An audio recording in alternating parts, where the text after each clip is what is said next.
Hey class, I hope all of y'all had a great weekend. I'm just going to go over a brief reminder about flats, just to remind you about everything from last week. Please take a look at my grading and update your next group of flats with the notes that I've given you and make sure that you're incorporating as much detail as possible.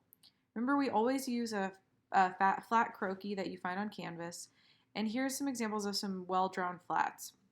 We have the collar that goes up over the back of the neck. In these cases, there's a hoodie that kind of stands up around the back of the neck of the garment. We have shading that goes in the back of the neckline to show us a difference between the front and the back. And we always draw our garments closed, even if they're worn open in maybe the picture of the model. You can see the top stitching along the edge of this sweater or like shrug.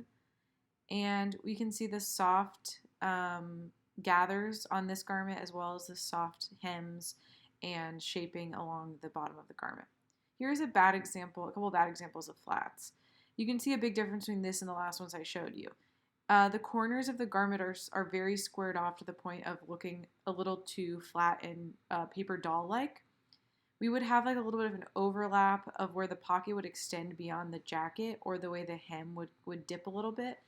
The center back isn't shaded, and in general, there's very little detail that's put on the garment. We always want to put the soft curve at the hem. Here's another bad example.